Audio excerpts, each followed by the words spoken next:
Hello, and welcome back to another episode for Project Seed Money. My name is Sharissa Bradley, and I am so excited that you are here. Today, I am joined by guest author and editor Hannah, and I am so grateful that you are spending some time with us today. Thank you for being here. We are excited to have you in our directory as an editor, and I can't wait to ask you the questions today as if I was coming to you as a client. So thank you for being here. I'm so excited to talk with you. Thanks for having me. Thank you. And after reading your book, I felt like it was so cool the way that you started, in my opinion, you started kind of by having these like salons almost, bringing these people into your house and saying, like, hey, let's workshop together. Let's edit together. Let's do these things together. Can you explain a little bit about how you got your start in the industry? So that's actually a thing that my husband and I did unrelated to my work per se. That was in my husband and I both love to host. We love to throw a party. We love to throw dinner parties. And before the pandemic, my husband is an academic. We had a lot of academic friends, and we would host these kind of end of semester grading parties that were just open door. Please come in. We're not helping each other with our work per se, but we're just making this space that lets us be connected to one another and also lets us get our work done because everybody was so stressed at the end of the semester and just so tired. And when you're that tired and you've been working on something for so long, community helps you get it done. And the same thing is absolutely true for book writing. Hopefully, you come into the community before you're exhausted and totally stressed out about your project. But it's always my number one tip for writers is to find people who can help you buoy yourself through this whole process because writing a book is a long haul. I got started in editing and book work because my dad is a writer, actually. And so I got to see a lived example of what it meant to shape your work around words, which is I'm very grateful for. And when I was back in college, he and his co-author needed extra hands on a book they were researching, and they hired me to do some research, foot in the door, and I was like, oh, putting together a book is actually really interesting. This is an interesting intellectual project. How do you take these ideas and shape them into something that's meaningful, that people want to read, and that gives them the information that they're looking for? So then I went on after college. I interned and then worked for a small publishing house and then kept editing alive as a thread of work that I was doing while I was also a professional artist, and then have been full-time editing and book coaching for a while now, post artistic career. So that's a little squiggly pathway into editing. That's incredible. That's so cool. And then you got yourself into writing too. Like, not only are you an editor, but you're also a published author in and around the editing space. It is all about editing, but it is still funny, and there's storytelling, and there's a narrative, and there's a beginning and an end. So it isn't just like nonfiction in the way that you'll learn something from it. And you need these tools, obviously, to learn how to edit and have the right person edit your book. But you also wove in so many elements of storytelling. And I felt like I was getting to know you while I was reading the book. So I very much feel like you still fit into that category of female author facing challenges and vulnerability to publish your work. So how did you get into writing? I've always enjoyed writing. I didn't give myself much of a chance to exercise that muscle on a sort of long form scale for many years. And I do think it's a muscle that we exercise. People are like, oh, I can't write. It's like, well, let's practice. Let's see if we can get better. That's really the way forward on most skills in life, and it holds true for writing as well. So I didn't give myself that chance to practice for quite a while. And then I decided at some point, as part of my business, to start writing a newsletter because I felt like I had information to share that would be useful to the writers in my network. And so I started kind of building that muscle that way. It gave me a chance to do some longer form writing beyond what was necessary for marketing my business on social media.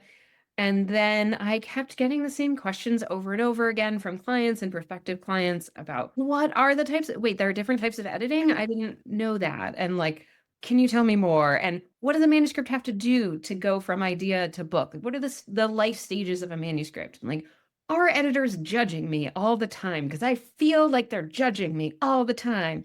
So I kept getting these questions over and over again. Wonderful questions, really rich conversations would come out of them. And I was like, you know what? I'm going to write a page on my website that addresses some questions about this. And I started writing. And I was like, you know what? Maybe this needs to be an ebook that I can offer. And I kept writing. At one point, was like 9 p.m. I was really happily writing on the couch, and my husband was like, "What are you doing?" And I paused for a second. I was like, "You know what? I'm writing a book."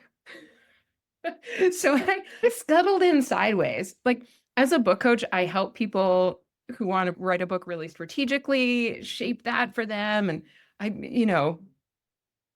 did not plan my own book. It just happened. But once I realized what I was doing, I was like, okay, great.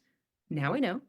I'm going to give this the attention and structure and team that it deserves to be a book that lives well in the world and that gives people what they need and reaches readers. And so then I took it seriously, as I help other people do, and now lives in the world. And it's thrilling.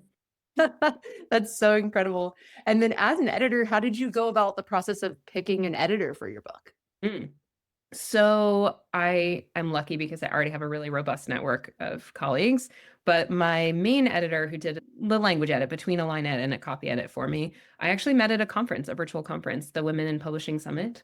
And Laura Alexander of Scribe and Sunshine is amazing. I highly recommend them and their work. And when we connected, I was like, I like your vibe, Yeah. which I think is honestly a really important part of picking who you're going to work with, because you are going to be spending time with them. You want to respect them. You want to know that they respect you. You want to communicate well.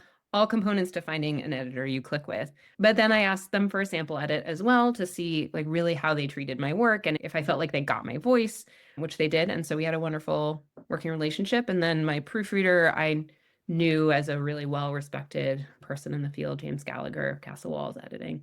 He's amazing. So yeah, that's how I found my people. It's incredible. And it reads so well, like I was saying before. So you obviously made great choices. And as an editor yourself, if someone was coming to you and they're looking for this support, what types of questions would you recommend that they ask? Like ask you or ask other editors or other professionals, because there's very, like you mentioned before, there's varying ranges of editors. There's proofreading, there's copy editing, there's line editing, and there's different timelines for that as well. So Yeah. can you speak to just some of the questions that an author, maybe they don't know anything about it? What would they say to them? Yeah, I think one of the biggest foundational conversations to have with a potential editor is about where your manuscript is right now. Like, what have you done on it so far?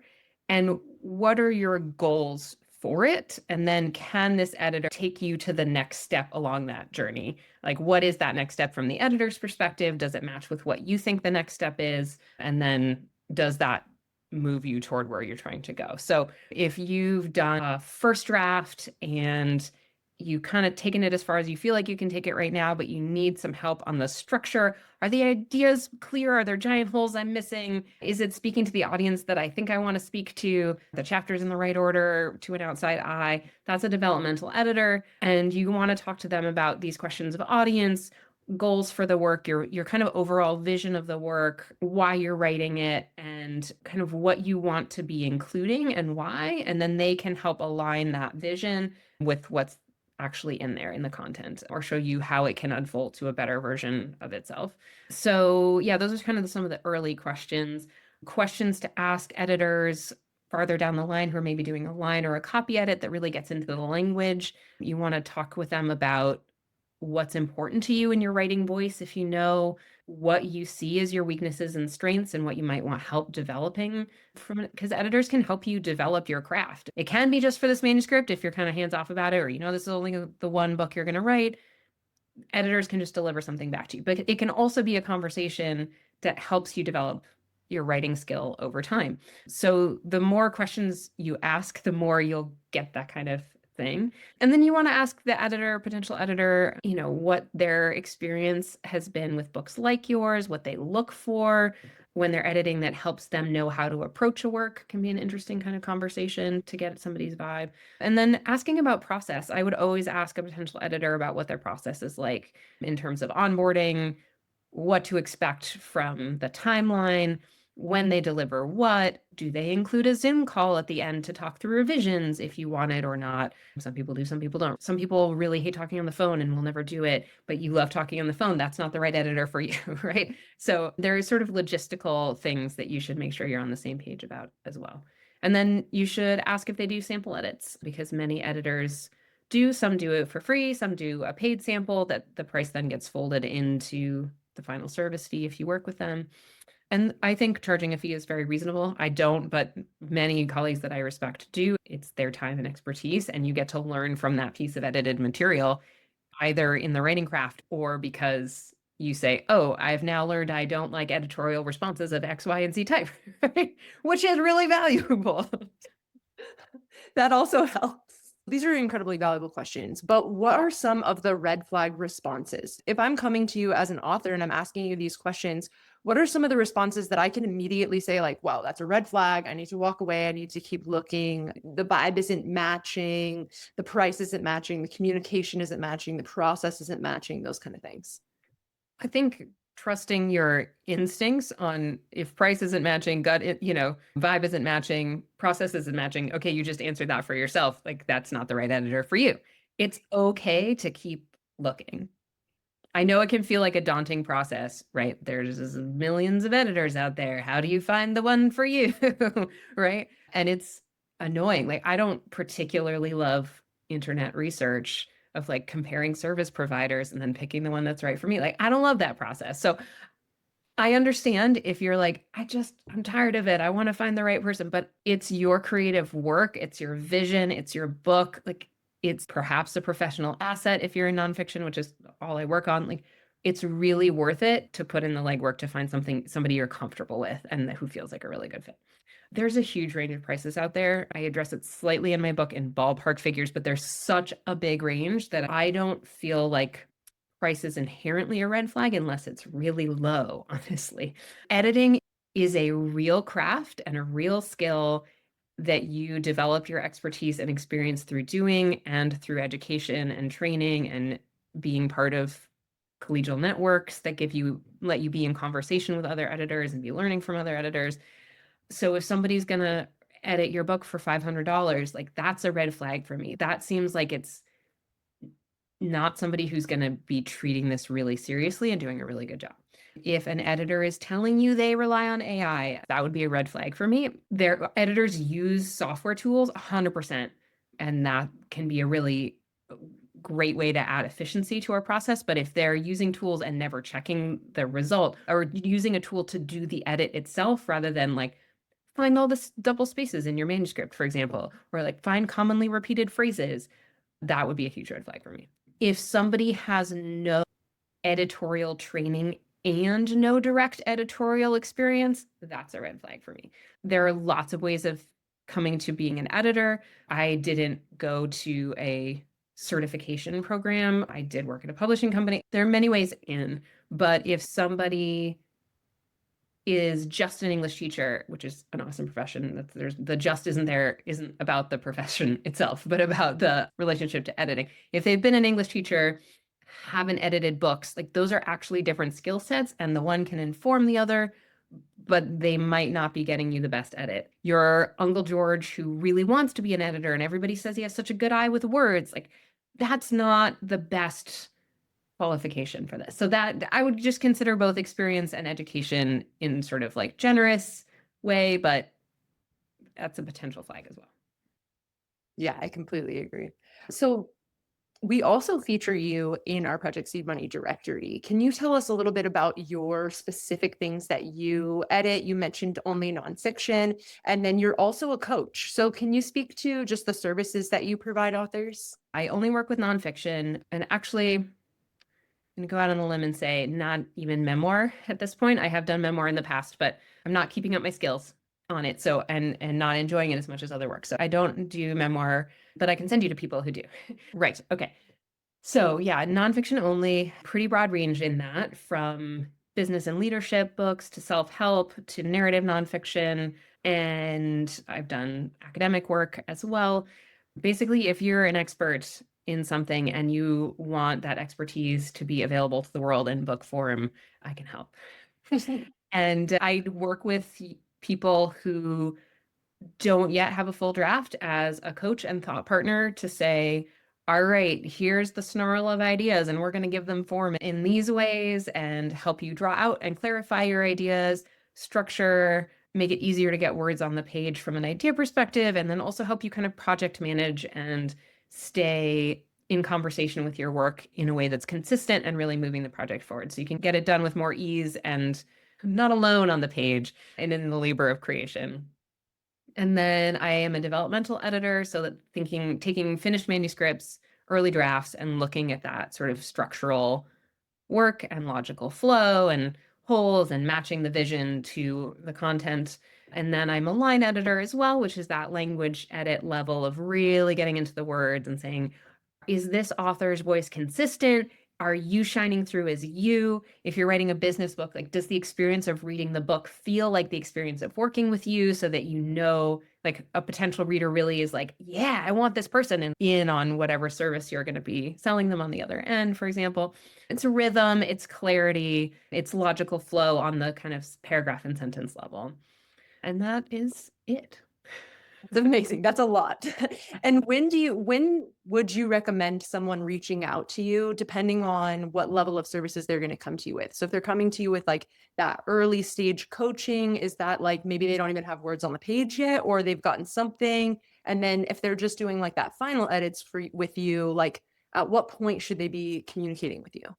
Yeah. So in terms of coaching, I do work with people from idea zero, nothing on the page yet, all the way to I've been slogging away on this manuscript for 4 years and it's due back to my publisher and I just need help getting over the finish line because I don't want to look at this thing anymore. And in the middle of that, like, I've gotten something on the page, but now I'm kind of stuck or uninspired. I don't know what the next step is. Help. So really broad range available in terms of the coaching support, and come to me anytime. We can have a conversation about where you are and what you need and what the best next step is. And if it's not working with me, I again have a network of people that I'm delighted to flex on your behalf at any time. In terms of developmental editing, I think it's good to approach dev editors when you have finished your draft and you've at least begun the process of revising it yourself somewhat. The dev editor is going to be able to do the most for you, like give you the biggest launch forward if you have given it some revision thought on your own already. But many editors schedule a month to 6 months out. So don't wait too long, finish the draft and then check in with an editor maybe. And line editing, similar, like, editors are often booked out. So when you're in revisions is a perfectly fine time to contact an editor, and you can say, hey, here's where I'm at right now.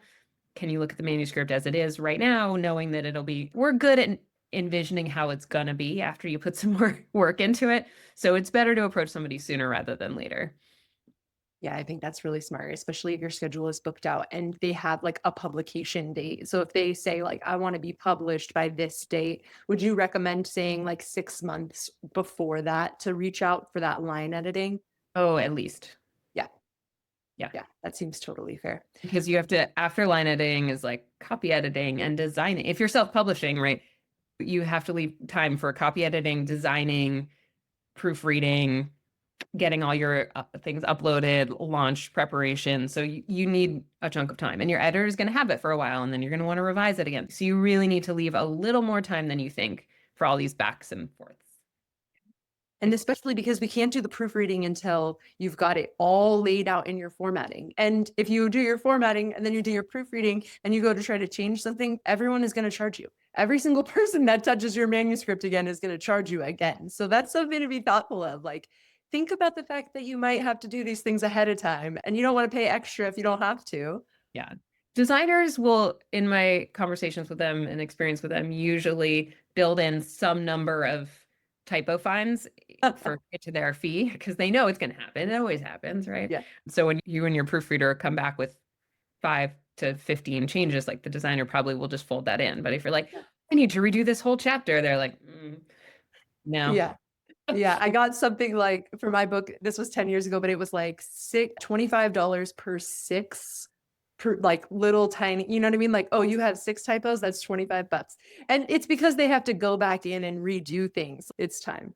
But I'm gonna go ahead and end our conversation today. I feel like we've had such a great amount of like nuggets and information for our audience. But I do want to ask if you have any advice or just encouragement for our audience. They're female authors who are kind of on the fence and maybe they just like can't quite take that leap, right? There's like this vulnerability and this fear that we face and they're trying to get over that hump. Is there anything that you can say to encourage them?